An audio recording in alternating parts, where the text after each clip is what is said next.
Whispers from Below, a horror podcast by Justin W. Geis. Scary stories, both real and fake. Hello, listeners. Welcome to Season 1, Episode 7 of Whispers from Below, a podcast by a madman for madmen. I'm your resident psychopath, Justin W. Geis, and today's topic of discussion is Grimm's fairy tales, specifically Snow White. So to start, I think that this episode is totally acceptable for younger audience members. There are a couple little dark topics in it, but nothing's too crazy, nothing's too strenuous, nothing's too realistic or cruel or grotesque. So I think that this is acceptable. I am a little bit more explicit with my language as I'm starting to get more comfortable on the mic, I'm realizing. So if that's something that bothers you as a younger listener, maybe this isn't the right podcast for you. But I would say that this is definitely an episode that younger listeners could listen to. So this idea actually came from my lovely father. Shout out to Jim yet again. He's gotten 2 shout outs recently. Pretty popular guy. And he suggested that I do some episodes on some Grimm's fairy tales. A lot of Brothers Grimm fairy tales are really grim and dark. They are kind of disturbing, but back then a lot more things, you could get away with a lot more things than you can nowadays with fairy tales and such. So we're going to start off with one that's, I would say, not like the worst in the world. It's pretty mild as far as these fairy tales go, but a story that we all might know, but maybe don't know as well as we thought. So today we're going to talk about Snow White and the 7 Dwarves. This was first published in 1812 in their first ever edition of Grimm's Fairy Tales. It is tale number 53 if you read the original book. And there is another Grimm story, not to be confused with this one, that is called Snow White and Rose Red. They are not the same story. They are different stories. If you'd like to hear about that story, let me know and maybe I'll do another episode on it. This story, just some interesting tidbits of background info before we jump into the story itself. This story is actually only referred to as Snow White until there was a 1912 Broadway play called Snow White and the 7 Dwarves. And the reason that they changed the name to Snow White and the 7 Dwarves is because they actually named the dwarves. In the original text, they're not named. They're not really that crucial to the story as they are in a lot of newer versions. So they didn't get names. They didn't think that it was necessary to give them all names. Whereas in this play, they named all of them. And then when the Disney movie redid the story, they renamed the dwarves again. So they changed all the names. I didn't look up all the names. I'm sorry. I just was like, that's a lot of names to write down. But what I will say is that I find it very fascinating that Disney then changed the names again so that the dwarves were more personable towards children. They wanted to make it more of a children-oriented story rather than what it actually is. So without further ado, let's dive right on into the story. So this is the scene. Set the scene. The queen is sitting sewing at an open window during a winter snowfall. She pricks her finger on a sewing needle because apparently that's how every fairy tale needs to start, is with a prick of a finger. And she drops some blood out the window onto the snow. And she says to herself, I really wish I had a daughter that had skin as white as snow, lips as red as blood, and hair as dark as night. I think that's a weird request. Number one, you just pricked yourself and you're bleeding. And your first thought is like, that would be a really pretty lipstick. I feel like the queen has some underlying issues that need to be addressed, but it doesn't really matter because she dies. So she ends up a couple months later, she gives birth to Snow White, but she ends up dying during childbirth. Now this is supposedly quote unquote the good queen. She's the one that everybody likes. She's very lovely and personable. Everybody loves her, that sort of thing. And then only a year later, the king remarries. I don't remember how it goes in the Disney film. But I'm pretty sure that's different. I mean, that's a really short amount of time to then all of a sudden be like, yeah, I'm ready for marriage. Like, I can understand, like, after a year of your wife dying, you, like, see some other people or, like, you hook up. But, like, full marriage, a year, like, I know this is a different time and all, but that still seems very aggressive to me. He married this terrible, awful woman. She is beautiful, stunning, gorgeous, but she is a witch. She's super vain. She is arrogant. She is brutal and unkind to everyone. The quite the opposite of what the original queen was. And she has with her a magic mirror that can never lie. And so every morning she wakes up and she says, mirror, mirror on the wall, who's the fairest of them all? That's the same in all the texts. That's the one thing that's been like a through line. And he can't lie to her, so he says, you, my queen, are the fairest of them all. Every day. That is some good-ass affirmation. That is something that I definitely need to invest in, is a mirror or a person that just tells me that I'm hot every day. I feel like that would boost my confidence a lot. So the queen, over time, starts to hate Snow White after after a little event happens.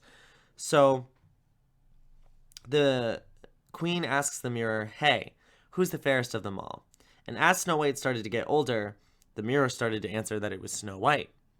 The queen does not like this because her beauty is like half of her favorite thing about her. The other half is the witchcraft. So she's like, why am I not the fairest of the, like, I should be the hottest here. Like, that's really not fair. So she, over time, comes to hate Snow White. It happens over a course of, like, a couple months. I think in the Disney film, it's, like, a pretty abrupt statement. And a lot of other retellings, it's a pretty abrupt, like, well, gotta kill her. Which, like, I think is not... that's not true to real life, like, at all. I mean, granted, she's a witch. She has a magic mirror, blah, blah, blah, blah. But these are a little more rooted in realism in that sense of, like, it. There's a couple months where she's sort of like, all right, I'll get over it, it'll be fine. And then she starts to hate her, like, more and more and more and more until the anger kind of bubbles up and she can't do anything about it anymore. So she then orders a huntsman to go kill Snow White in the forest. And as proof, she needs him to bring back her lungs and her liver. Now, I know that in a lot of other stories, even if you know this part, they ask for the heart. That is not in the original text. That was changed to sort of represent more of a like a youthful love sort of thing. Like, she wants the heart because everybody loves her and she's, you know, beautiful and young and whatever. But originally it was actually just lungs and a liver. So the huntsman takes Snow White into the woods. He raises his knife and he just can't do it. And he ends up explaining to her why he's trying to kill her. And Snow White says, quote, "Spare me this mockery of justice. I will run away into the forest and never come home again," unquote. So the huntsman's like, yeah, okay, just go. I already fucked this up, so just go. Just go. Just go. So she runs out into the forest and disappears, and now he has to figure out, all right, how am I going to convince the queen that she's dead? I have to bring a lungs and a liver. So he kills a boar, gets the lungs and the liver, brings it back to the queen, and she eats it. She was going to cannibalize her stepdaughter because her stepdaughter was prettier than her. That is so messed up. She was literally going to become a cannibal because her daughter was pretty. Like, that's a whole new level of just low of lows. So then Snow White happens to stumble upon this cottage. She's been wandering through the forest for hours. She's hungry. She's tired. So she breaks in. She breaks into this cottage, eats all of their food, tries out every single one of their beds till she finds one that's comfortable. She drinks their wine. She messes up the house. She sleeps in their bed. Like, she literally, like, fully squats in these people's house. Like, it's not cute like in all the other versions where she shows up and explains her plight and they're like, oh, cool, just come live with us. No, she breaks into their home. The 7 dwarves come home and they're like, yo, Snow White, who the fuck are you and why are you in our cottage? She ends up telling them the whole story. They get very pitiful. they pity her a lot. I don't think that was the right use of the word, but they pity her a lot. And so they say, look, just be our slave and like everything's chill. And she's like, yeah, okay. So she becomes an indentured servant, basically. She cooks, cleans, she does all the housework for these dwarves, and in return, she gets to live with them. So, like, you know, not like full slavery, but like indentured servitude for sure. And then they warn her, please be careful. Don't let anybody in while we're gone. Just don't do it. We have a lot of dangerous people around here. You're very pretty. You're very young. We don't want you to get hurt. Like, just be careful. That's all. And she's like, yeah, okay, I can do that. The queen asks the mirror again, who is the fairest of them all, because she believes that she just ate the lungs and liver of Snow White, which she thinks are going to make her young and beautiful because she's a witch. The mirror's like, it's still Snow White. I don't know why you're asking. And the queen gets pissed. And she decides, if you want something done right, you got to do it yourself. She decides, I'm going to go kill Snow White myself. She ends up trying 3 different ways to kill her. Again, this changes depending on the text that you're reading. A lot of times they'll skip 1 or 2 of them. They'll just do 1. They'll do all 3, but they'll be twisted in a different order, you know, stuff like that. The 3 different ways that she tries. The first one is that she offers Snow White these lacy, colorful, stunning bodices. And the queen has disguised herself as like an old peddler sort of thing. And Snow White is like, yeah, okay, these are pretty. I'll put one on. And the queen laces it up so tightly that Snow White can't breathe. And then she runs away. The dwarves get back just in time. They undo the laces on the bodice. And Snow White is revived. Everything's good. Queen asks the mirror, fairest one of them all. Mirror says, Snow White. Queen says, fuck, I gotta go back. So she runs back the second time dressed as a comb seller. And she offers Snow White this comb that's sort of like a gift. Like, it's like a gift for free because you're so pretty and lovely. Please use my wares. And Snow White is dumb. So she's like, sure, I'll use this comb. And the queen combs the comb through her hair, but it's a poisoned comb. And Snow White faints. The dwarves get home, take the comb out of her hair. She revives. Queen asks the mirror, yo, am I pretty? The mirror says, no, Snow White's prettier. Queen says, fuck, I gotta go back again for this shit. So this time, she dresses up as the farmer's wife. Now, this is interesting because in a lot of the texts and a lot of the films and portrayals, she turns into like this old woman sort of thing. But she just is like the farmer's wife. Maybe the farmer's wife is an old woman. But in this version, she's just like a girl that's a farmer and is like, yo, you want this apple? And by now, Snow White has kind of learned her lesson a little bit. And she's like, I'm just a little suspect about this apple. Like, I don't feel comfortable taking food from you. You're a stranger. I'm told not to let anybody in. I've done it twice now and almost died. Like, I'm just really not feeling it. And she says, no, don't worry. Let me show you. It's fine. So she bites half of the apple. The queen does. But that half of the apple is not poisoned. So then Snow White quickly takes the other half of the apple, bites into it. It's poisoned. But get this, she doesn't swallow it. It gets stuck in her throat. So she just chokes on it and passes out. She's like, it's not like she swallowed the poison apple. It got stuck in her throat because she's lame. Like, that's so stupid. So the queen is like, haha, I nailed it. She leaves. The dwarves come home and they're pretty sure she's dead. Like 90% sure that she's dead. So they're like, I guess we're going to put her in a glass casket because, I don't know, maybe that's a thing in dwarven culture. I'm unclear of why the glass casket was super necessary. And then about 3 days later, the prince, well, I say the prince, just a random prince, like stumbles upon Snow White in the coffin. He's on a hunting trip in the forest and he like finds this dead girl in a casket. And he's like, yo, who is this beautiful girl? And the dwarves kind of tell the story and they're like, she's got a bad mom. She's got a bad life situation. She came to stay with us. She was our slave. You know, she died, blah, blah, blah. And the prince is like, that is so sad. But since she's a princess, I want to give her like a proper resting place with royalty because she's royalty. And the dwarves are like, that seems fair. So they allow him to take the casket. Now, within the Grimm fairy tale, there are 2 different versions of how this next part sort of happened. In the first edition that they released, she is taken to the palace. No bumps, no nicks, no nothing. She gets there perfectly fine. And this servant that's like really pissed that the king or that the prince made them bring her back gets so mad that he like punches Snow White like in the stomach, like hits her, and then it dislodges the apple from her throat. He like Heimlichs her by accident. In the second version of this, while they're in transport, one of the servants that's carrying her, wow, that was so traumatic, trips and loses his balance, kind of like moving her body in the casket, which dislodges the apple. I'm so sorry for my language, from her throat, and she coughs it up. Regardless of how it happens, she coughs up the apple that she never swallowed, and the prince declares his love for her, and Snow White is like, yeah, let's get married. Again, it's a fairy tale. I just think even for a fairy tale, that is so fast and aggressive. Like, I really am just shocked. Unless it was like she was in a coma for those 3 days. So like she was fully aware of what was happening, but just like wasn't, you know what I mean?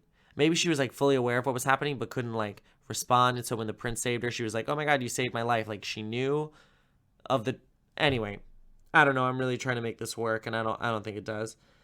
So then the queen asks the mirror, who is the fairest of them all?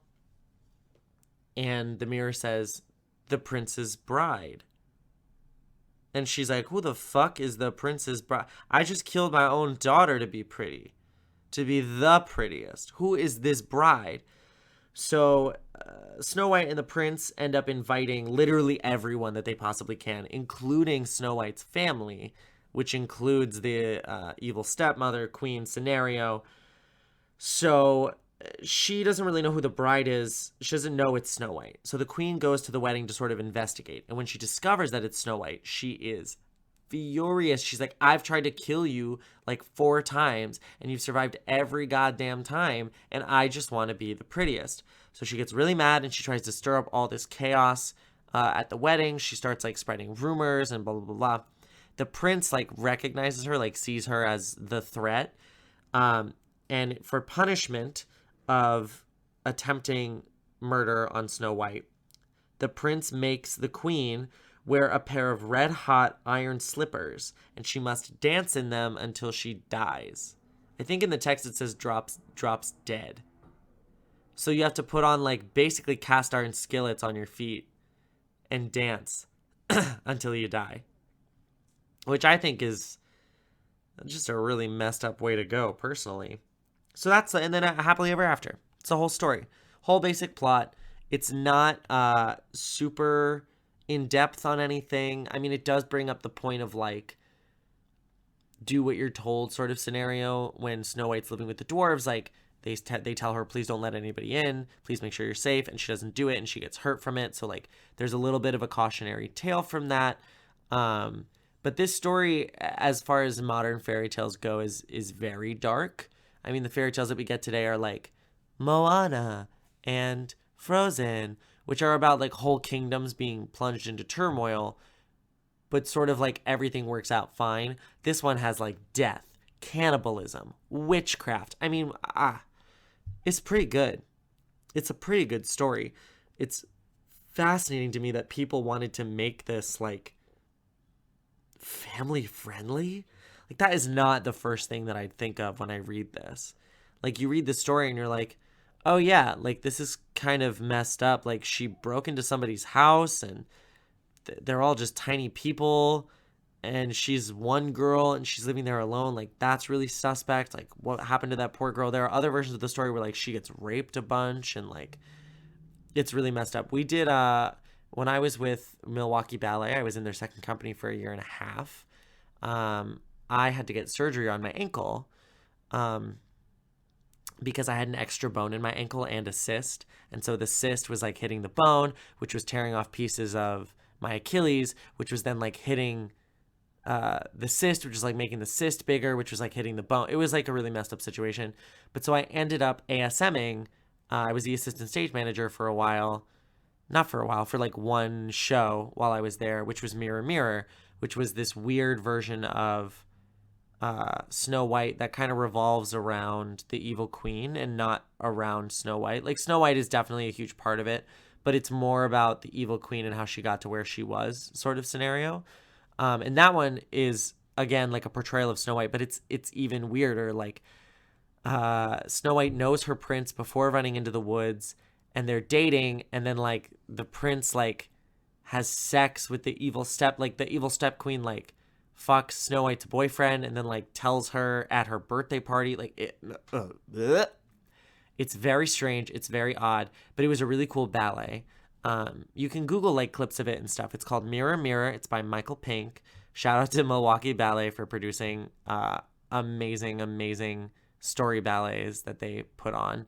And it was so much fun, but it was another one of those things where I was thinking about it and I just said, this is bizarre that this one story has created so many different versions of the story that have transcended through so many mediums, you know? Like, there are paintings and stuff like that about Snow White. There's plays, there's songs, there's ballets, there's movies, there's all sorts of things. Even if you go on like YouTube and you look up like Disney princess, mockeries, and not mockeries. Am I from like the 15th century? Oh my God. Disney princess like compilations, stuff like that, where they're like making fun of the Disney princesses. You sort of see Snow White is pretty much always there. She's a very popular character. People really connect with her. I think she was one of the first Disney films. That could be wrong. That could be really wrong. But I think she was one of the first like Disney films that really like took off. But so just a little bit more info, just so that we can sort of wrap up the story end of this that I find fascinating. Just like some little facts. So the queen, we're going to start with her, and a lot of references about how she acts, dresses, looks like, whatever, are based on what Slavic witches looked like back in the day, because they wanted her to be like a real life witch. So they sort of based it on like what quote unquote like witches looked like at the time. Also, like, she's just a bad mom. I know that that's like an obvious fact, but like, we all think that our mothers are pretty terrible. And granted, like, our parents all mess us up in, every single way possible. We all know that. It's not their fault. They're doing their best. But she's a bad mom. Like, just a terrible mom. She's dark and twisted. She's like really pretty, but that doesn't make up for the fact that like you're gross and rotted on the inside, It's like seeing one of those apples at the grocery store that like looks super good, and then you like pick it up and it's all mushy, and like the backside is like a hole in it and brown. There's like a worm crawling on it, and you're like, but it looks so good from the front. Like, that's the queen. She's like the rotted apple at the grocery store. She's also a cannibal. Like, I don't think that part of the story gets enough credit. She wanted to eat her own stepdaughter's lungs and liver. What? But also, like, you would think that the heart would be more like poetic, but like, why the lungs and like, does she just want to be able to drink more? Like, did she want a second liver? Did she want to breathe more? Did she want, like, the lungs and the liver seems like such an odd, strange choice to me that I don't know if I'll ever understand.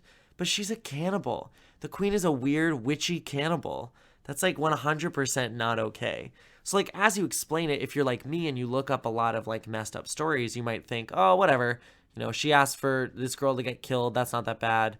She talks to a mirror. That's not that bad. But if you really think about it, like, that's not cool. Also, the way she dies is like not cool. Like, the prince is really messed up for being like, put on some cast iron skillets and dance for me while you die. That's fucked up. I mean, that's not acceptable behavior from anybody. I don't know if this was like a common thing that happened back in the day, but like, I sure hope not. That seems like it would be just the worst. Speaking of the prince, he's so gross. He is such a nasty human being. What is his first thought when he sees this dead girl in a casket? Damn shoddy. Like, what? He sees her and she's like, oh, she's dead. She's in a glass casket. But she fucking pretty, though. Shit. What the... What? Who just, like, looks at a dead body and is like, damn, girl. Damn, like, that's so weird. That's like the prince is a necrophiliac, right? Is that the right word? I think that's the right word. He's into necrophilia. Like, he has to be. There's no other way. There's no other way to explain why his thoughts would go there. So he's nasty and gross. Snow White is just the most boring, dumb character in the entire world. She doesn't do anything for herself at all in the story. The only thing she does for herself is run into the woods. That's it. And then vandalize someone's house because she's rich and she thinks that she can get away with it. I just don't understand. Like, she's not a great character either. She's not, like, fully in the wrong, but, like, you broke into somebody's house. You know? That's not acceptable behavior. You're a lady. Even if you're a man or a lady or whatever you identify as, a they, them, you know, whatever, you don't break into people's houses. This is just not something you do. She also is just as gross as the prince, because she, like, dies and then gets revived and then dies and then gets revived and then dies and gets revived and is like, marriage? Okay. And maybe it's because she's seen the other side and she's just like, I'm ready to just, like, I'm ready to go. I'll do it. It's fine. Or I don't know if it has something to do with, like, it has to do with, like, her psychosis or something. She's very messed up. She has a lot of issues, and she decides to marry a man that literally just, like, took her to his castle when she was dead in the woods. That's messed up. That's not acceptable. The only character that I really enjoy in this story, and I think has any redeeming qualities, is the huntsman. Because the dwarves, like, make her a slave. Like, they're not good people either. But the huntsman, like, he was just doing what he was told. He was doing the orders that were directed. And then he couldn't do it because he was too nice of a person. So he changed the rules. He kind of lied and cheated, but to a bad person. So, like, is that still bad? Yes, but, like, karmically, I feel like it's okay. Because she was already a bad person. So it's okay to trick her. You know what I mean? It's okay to mess with someone that messes with other people. She's giving her a taste of her own medicine. So giving her the lungs and liver of a boar wasn't necessarily, like, his best, you know, work in the world. But he was such a good person that he couldn't kill her. Like, I don't know. I think that's very honorable. I like him. I like the huntsman. And I stand by that. I think the huntsman is an amazing person that did some great things for Snow White. And that's really it. That kind of concludes everything I wanted to talk about for Miss White. Yeah, let me know if you guys like this episode. I'm planning on doing at least one or two Grimm's Fairy Tale episodes per season. We are coming up on the end of season 1. I'm probably going to do 2 or 3 more episodes and then call it a quits and just take some time to reflect, see what worked, what didn't work, what I liked doing, what I didn't like doing, what the audience responded well to, what you didn't respond well to, that sort of thing, and just dive in more to the topics that you guys want to hear about. So again, my dad took this to heart. It was really cute. If you want to get in touch with me, you can send me an email. I got an email from my dad with a bunch of ideas for the podcast. It was really nice. You can message me on Instagram. You can do it via Instagram direct. I check it all the time. I'm a Gen Z, so my phone is on me, like, at all times. So both of those are Whispers from Below, no spaces, no uppercase, no underscores, no nothing. And the email is whispersfrombelow@gmail.com. This is available on literally everything. So if you're listening to it on a platform that you're not a fan of, try it on another platform. It's on iHeartRadio. I upload it to YouTube every week. It's on Spotify. It's on iTunes. It's on Stitcher. It's on Buzzsprout. There's all sorts of things that you can find this on. And tell your friends, Share it if you're a really big fan of the podcast. I would really appreciate any sort of shout out that you can give. My favorite thing ever is when I talk to people and they're like, by the way, loving your podcast. Like, it means a lot to me because this is fun for me. It's a little escape. I love talking about this stuff. It gives me like a little outlet. So this is fun for me, but I want to make sure that it's fun for everybody else too. So it's nice to get that feedback and sort of get that recognition that I'm doing good work, you know? So remember, like, share, do whatever you need to do. Get your friends to listen. It's on a lot of platforms. These episodes come out every Monday at 8 a.m. Eastern Standard Time. And in light of everything that's going on right now across the world, please stay strong, stay safe, wash your hands. You're all filthy animals and you need to wash your hands more. I'm based out of New York, so I'm kind of in a little bit of the brunt of a lot of what's happening with the city, possibly getting shut down. A lot of my friends are out of jobs. Their ballet careers, or their ballet seasons rather, just ended because of the virus. There are a bunch of people that I know that were supposed to join Broadway shows or do all this stuff, and all of that got canceled. All of my auditions have been canceled for the near future. It's really scary and it's really wild out here. And just be safe, be careful, make sure that you're doing everything in your power to stay healthy and stay sanitary. And I will see you all on the next episode.